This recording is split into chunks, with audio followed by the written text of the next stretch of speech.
My sister gave me an ugly dress for her wedding. But inside its cheap lining, I found a letter that wasn't for me. It was a love letter, written in the familiar handwriting of my own husband. He was writing to her, my sister. And his words broke my world into a million tiny pieces. My name is Deborah Carter, and I'm 32 years old. I'm a quiet person, a librarian from a small town in Ohio. 4 years, I believed in happy endings. I thought I had one with my husband, Mark. We were building a life, saving for a house, and dreaming of a future. My sister, Elara, is the opposite of me. She is the sun, and I have always been her shadow. She is loud, beautiful, and always gets what she wants. When she announced she was getting married, our whole family celebrated. I was happy for her, truly. Until she handed me the bridesmaid dress. It was a monstrosity. The color was a sick, swampy green. The fabric was stiff and itchy, and it had puffy sleeves that made me look like a sad football player. She smiled her perfect, fake smile and said, "It will look so beautiful on you, Deb." I knew it was a joke. A cruel one. I took the dress home and cried. I couldn't wear this. It was an insult. But I couldn't refuse to wear it either. That would start a huge family war. I felt trapped, small, and ugly.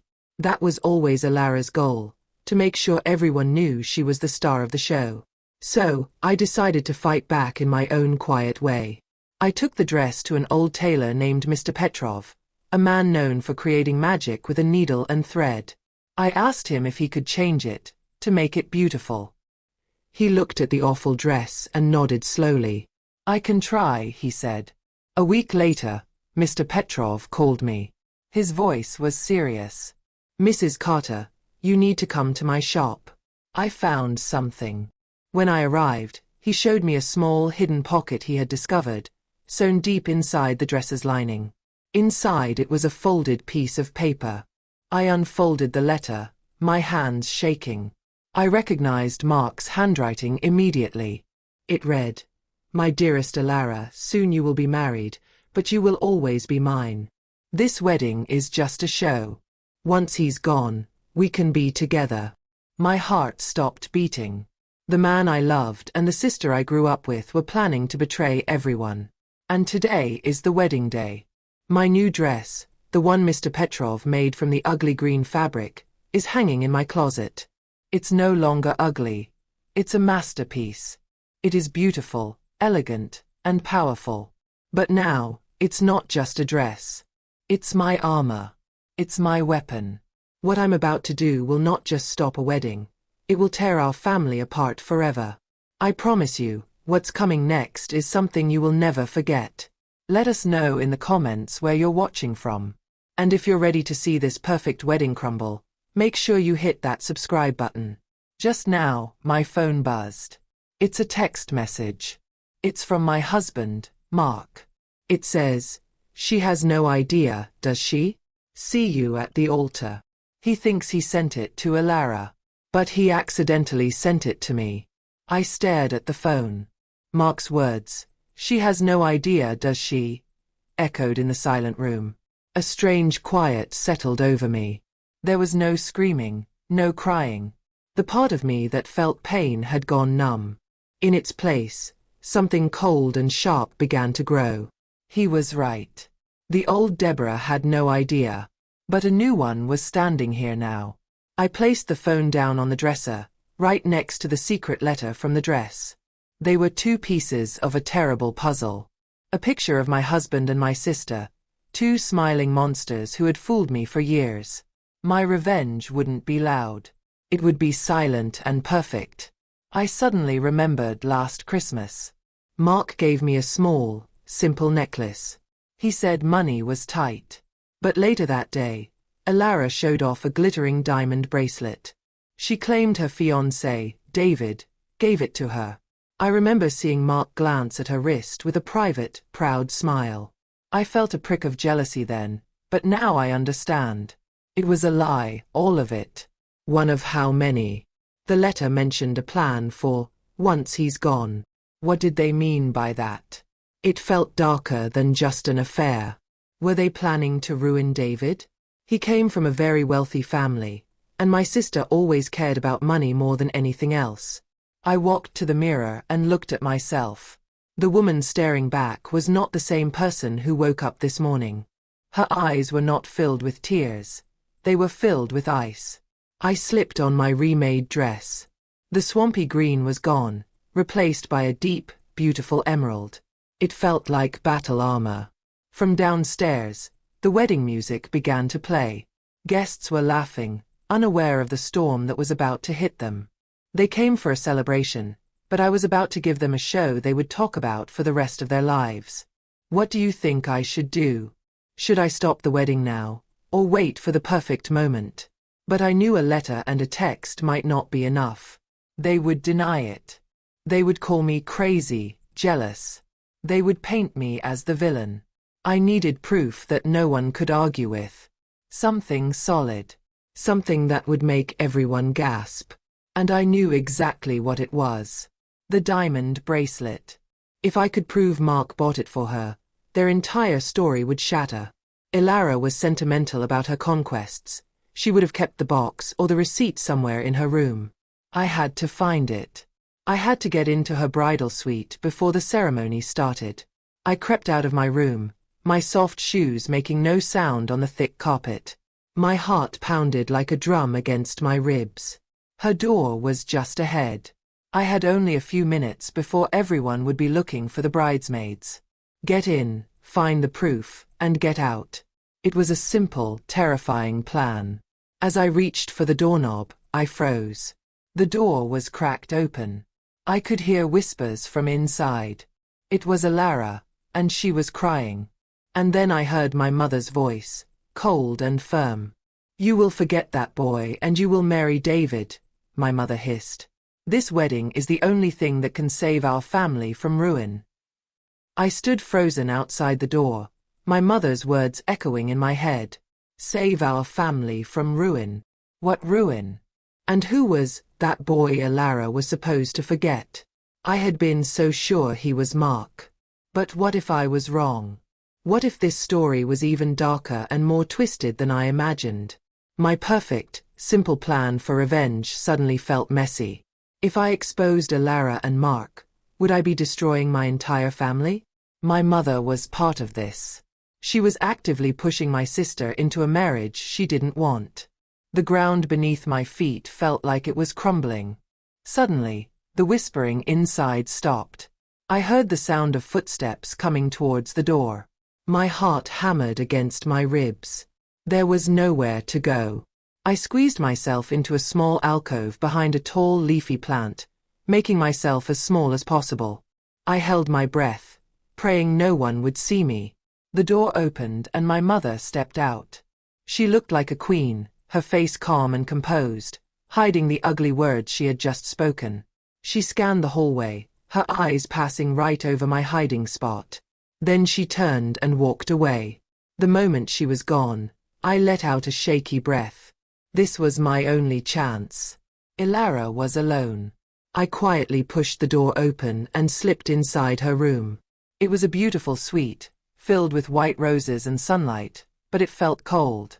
Ilara's magnificent wedding dress hung near the window, looking like a sad, beautiful prisoner. The air was thick with secrets. I saw her on the bed, curled into a ball, her back facing me. Her shoulders shook as she cried silently. She hadn't heard me. I moved like a shadow, my eyes darting around the room. I was looking for her jewelry box. I saw it on the makeup table, a silver box shining under the lights. My hands shook as I gently lifted the lid. And there it was. The diamond bracelet, sparkling with lies. Tucked underneath it was a folded piece of paper. The receipt. I slowly opened it. The name of the buyer was printed clearly. Mr. Mark Carter. I finally had the proof I needed. I had the weapon. But as I put the receipt in my pocket, I saw something else in the box. A small, worn photograph. I picked it up. It was a picture of Ilara, but she looked different. She was genuinely happy, her smile wide and real. Her arm was wrapped around a handsome young man I had never seen before. My blood ran cold. This had to be him. On the back of the photo, in Alara's loopy handwriting, it said, "My Liam. Forever."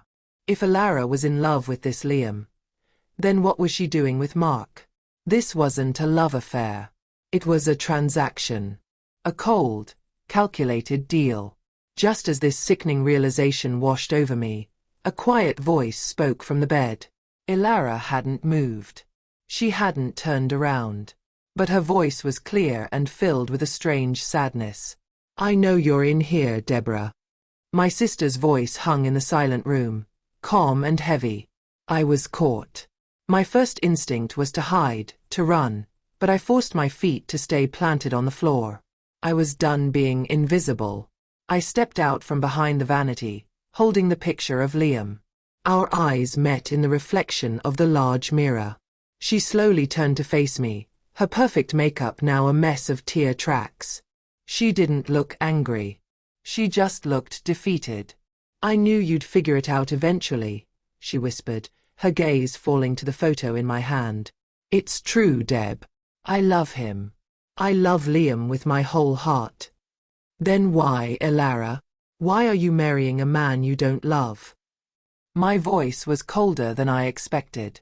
She sighed, looking out the window at the guests gathering below. "Dad lost everything," she said softly. "His entire retirement is gone. We're going to lose the family home. Marrying David is the only way to save them." A small part of me felt pity, but the burning fire of my own betrayal was too strong. "So you're a hero, sacrificing yourself for the family," I said, my voice sharp with sarcasm.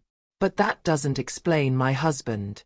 Where does Mark fit into this sad little story?" "Mark is just like us, desperate," she said, finally meeting my eyes again. "He has huge debts, Deb. Dangerous ones. He's the one who arranged everything with David. The plan was that I marry David, and Mark gets a cut to pay off his troubles. For him, it was never about love. It was just business. Business." The word felt like a slap. I pulled the crumpled letter from my pocket, the one filled with my husband's handwriting. "You call this business?" I held it out for her to see. "These are not the words of a business partner. He wrote that he loved you. He said you'd be together. I need you to tell me what you would do. Would you believe her story about saving the family, or would you still be focused on the betrayal? Sometimes the truth is more complicated than we think. We are so close to uncovering everything, and you won't want to miss what happens next." Alara looked at the letter, and a strange, cold smile spread across her face. It was a smile of pity, and it was aimed at me. "Oh, Deborah," she said, her voice dropping to a whisper. "You sweet, naive thing. You've got it all wrong. You actually believe Mark wrote that letter for me?" she asked, her eyes glinting with a secret I couldn't understand. "You think he loves me? That letter, and the reason he hid it in your dress. It has nothing to do with me at all. You're just a piece in a much bigger game." Before I could demand she explain, before I could ask what game she was talking about, the brass doorknob began to turn. A loud click echoed in the tense silence. Both of our heads snapped towards the door as it slowly began to swing open. We were about to be discovered. Mark's cruel smile hung in the air, confident and ugly. He believed he had won. He didn't see the world shifting under his feet. But I did. I wasn't looking at him. I was looking over his shoulder, into the crowded hallway. "Hi, Dad," I said, my voice steady and clear. The smile on Mark's face collapsed. He spun around so fast he almost stumbled. My father was standing there, his expression as hard as granite. He wasn't yelling or screaming. The quiet fury rolling off him was 1,000 times more terrifying. He had heard every confession. He knew every secret. My father stepped into the room, and it felt like all the air had been sucked out. His eyes were locked on Mark, not with anger, but with a deep, cold disgust. Mark began to stammer. "Richard, listen, this is all a big misunderstanding." My father just raised a single hand, and Mark's voice died in his throat. I understand perfectly, my father said, his voice dangerously low. He then glanced at Alara, huddled on the bed. I also understand that I'm ruined. A strange, bitter smile played on his lips. It's amazing what people will do when they think you've lost everything. Then, he dropped the bomb that shattered everything. The thing is, he said calmly, looking around the room at all of us, I never lost a penny. My heart stopped. Alara and Mark stared at him, their faces a mask of complete shock. I made the whole story up. My father's gaze found me, and his expression softened for just a second. I'm sorry, Deborah. I had to know the truth. I saw the secrets in this family, the whispers, the greed. I set a trap. He looked back at Mark. And this greedy rat walked right into it. His trap was brilliant. He pretended to be weak to see who the wolves were. And the wolves were his own family. His wife and the man who was supposed to be my husband. All this time, my father wasn't a victim. He was the hunter, patiently waiting for the right moment to strike. Downstairs, the organ music swelled, a happy song for a wedding that would never happen. David, a kind, innocent man, was waiting for a bride who was part of a lie. What would happen to him? Suddenly, Alara stood up. She looked at the beautiful dress, a symbol of her cage. With a sudden cry, she reached up and grabbed the delicate veil on her head. With a sound of tearing fabric, she ripped it from her hair and threw it to the floor. The wedding is off, she shouted, her voice raw but powerful. It was the first truly brave thing I had ever seen her do. Just as she said it, a new figure appeared in the doorway. What do you mean, the wedding is off? It was David, her fiancé, looking handsome and completely confused. And right behind him, her face pale and her eyes burning with a silent, terrifying rage, was my mother. The game was over. All the players were finally on the stage. The happy wedding music from downstairs felt like it was from another planet. Here in this room, a family was ending. My mother's face, which had been twisted in rage at Alara, was now a mask of pure terror. She stared at my father not as her husband, but as her judge. Richard, what is all this nonsense? She tried, her voice high and shaky. She attempted a laugh. The girls are just nervous. David, darling, don't listen to them. She then pointed a trembling, manicured finger at Mark. This is all his fault. He has been whispering poison. My father stood like a mountain. Enough, Eleanor, he said, his voice low and final. The game is over. I know about your plans with him. I know about the money you've been hiding.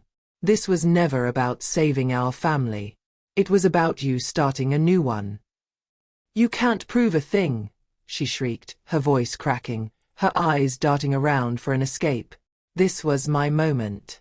After a lifetime of being in the shadows, I finally stepped into the light.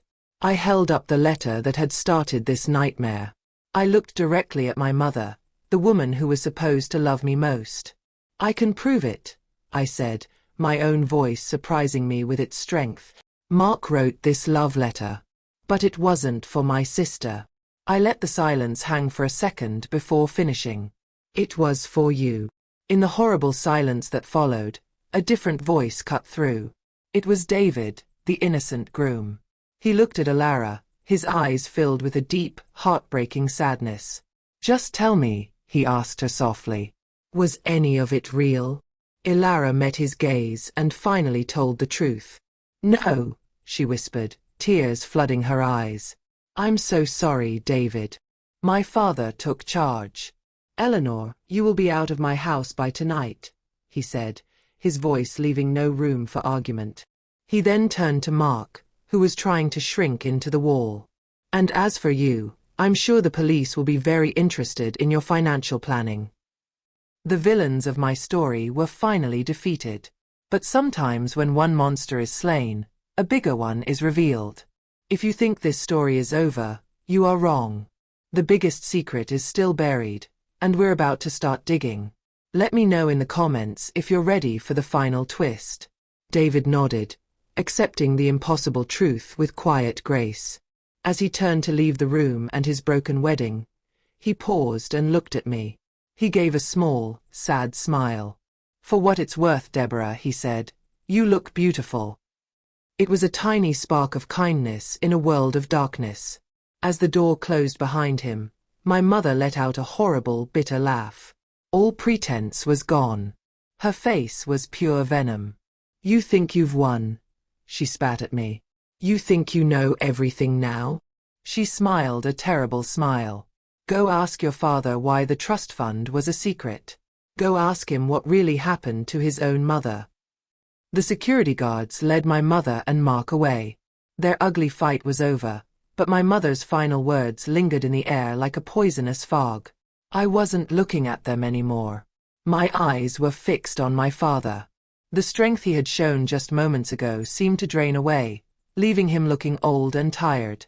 The hero who had saved me was suddenly a man with his own dark secret.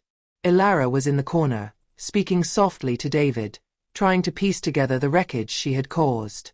But for me, the world had become very small. It was just me, my father, and the ghost of our grandmother.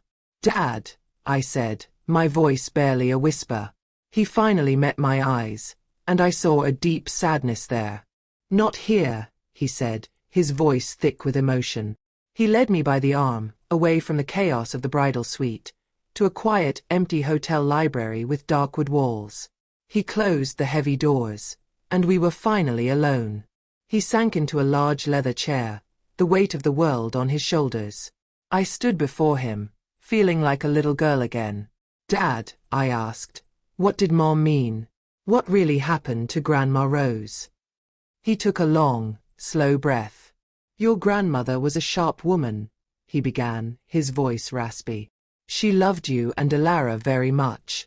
That's why she set up the trust fund. But she never trusted your mother. She saw the greed in her from the very beginning. The biggest rule was that Eleanor was never to know the money existed. So, the secret wasn't meant to hurt me. It was meant to protect me. My father wasn't hiding my fortune from me. He was honoring his mother's final wish. He was hiding it from my own mother. A wall built to keep the wolf away from the sheep. But it felt like I was the one trapped behind it. "But her death," I insisted. "You always said it was a heart attack. That she died peacefully in her sleep. This was a fact in our family story, a sad but simple ending. Was that simple story just another lie to cover up a complicated and ugly truth?" My father stared at the floor. "That's what the death certificate says," he said, and the way he said it made my skin crawl. "But the night before she passed away, she and your mother had the worst fight I have ever heard. A fight about money." My stomach twisted into a knot. "Your mother had found a letter about the trust," he said, his voice breaking. "She demanded her share. My mother, of course, refused. They screamed for hours." He looked up at me, his eyes shining with unshed tears. "The next morning, my mother was dead. I felt dizzy. My mother had fought with my grandmother, who then died. It was too horrible to believe. I always believed the shock, the sheer anger of it all, is what put too much strain on her heart," he choked out. Then he leaned forward, his face a grim mask. "But there was one other thing. Your grandmother had a little bottle of heart pills she kept by her bed. After she died, the bottle was gone. A missing bottle of pills. The detail was so small, yet so monstrous. It changed the story from a tragedy into a crime. The affair, the lies about money, it all seemed to fade away. This was the real secret, the one that had been poisoning our family from the root for my entire life. My mother wasn't just a liar. She was something much, much worse. But Dad, why didn't you do something?" I whispered, my mind reeling. "Why didn't you call the police? Tell someone?" The idea of him living with this, sleeping in the same house, sharing a life with a woman he suspected of such a terrible thing, was unimaginable. "It was her word against mine," he answered, his voice hollow with old pain. "She said my mother was just a confused old woman. Without proof, what could I do? Accuse the mother of my children of murder?" I chose to protect you girls from that horror, and I have lived in that prison ever since." As he spoke, a ghost of a memory floated up from the deep well of my childhood. I was very small, maybe 5 years old, standing in the hallway. Grandma Rose had just died. My mother was in the guest room, cleaning frantically, scrubbing the floors and stripping the bed. I remembered watching her carry a small, tightly tied white trash bag from the room. She told me to go play. I watched from the window as she took the bag to the old metal incinerator in the backyard. I saw the smoke. I thought she was just cleaning away the sadness. Now I knew she was burning the evidence. "I saw her," I said, my voice suddenly sharp and clear. I told my father the story of the white bag.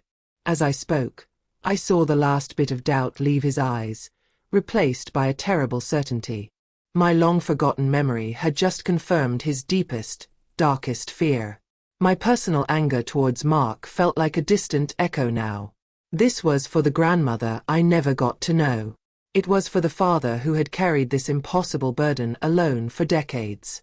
This was for Grandma Rose, a woman whose true story was almost lost forever. My fingers touched the sleeve of my remade dress. This dress, which started the day as a symbol of Alara's cruelty, had been transformed. It was meant to make me feel ugly and powerless, but it had led me to the truth. It was no longer just a dress. It was my armor. "You didn't have any proof then, Dad," I said, a new strength flowing through me. "But you do now. Today, Mom and Mark confessed to fraud and conspiracy in front of witnesses. No one will think you're crazy now. Your story will finally be heard." As I finished speaking, the heavy library doors swung open. Alara stood there, her face pale but resolute. David stood beside her, a quiet pillar of support. My sister held up her phone. "We have more than that," she said, her voice steady. "When Mark started confessing in my room, I recorded it all." In Alara's hand, on that tiny phone, was the weapon we finally needed. The entire ugly, greedy confession was captured. My father looked at the phone, and I saw a quarter-century of silent pain begin to lift from his shoulders. The key to his prison was finally in his hand. The next few hours passed in a strange dream. The police came, not with sirens, but with quiet questions. My father played them Alara's recording. He told them the story of his mother, a story he had locked in his heart for 25 years. A new confession gave life to an old suspicion. Mark and my mother were arrested. They had walked into that wedding venue expecting a celebration of their secret victory. Instead, they left in disgrace, their dark secrets exposed to the world. Their story was over. It was time for ours to begin. Later, Alara and I sat in the quiet of the empty reception hall. All the anger between us was gone, replaced by a fragile, shared understanding. "I am sorry for everything, Deb," she said, her voice small. For the first time in my life, I knew she meant it. We weren't rivals anymore. We were survivors. My father, now free from the weight of his secret, could finally begin to heal. He could mourn his mother without the poison of unanswered questions. He would be okay. We all would be. We would learn to build a new family out of the ruins of the old one. Months have passed since the day of the wedding that wasn't. I am no longer a quiet librarian living in the shadows. The trust fund my grandmother left me is now mine. It is a fortune that was born from pain and secrets, and I decided to use it to create something beautiful. I found my grandmother's old house, which had been sold years ago. I bought it back. I am spending my days restoring it, painting the walls, and letting the sunlight stream into the dusty rooms. The house is coming back to life, and so am I. I am turning her home into a free library for the children of the town. A place filled with light and truth and happy endings. I am taking the inheritance that my mother's greed corrupted and I am washing it clean, turning it into a gift for everyone. This story began with a simple, ugly dress, but it became a journey to find my voice. If you believe that we all have the power to rewrite our own stories, please like this video and share it with someone who needs to feel strong today. And don't forget to subscribe for more amazing stories.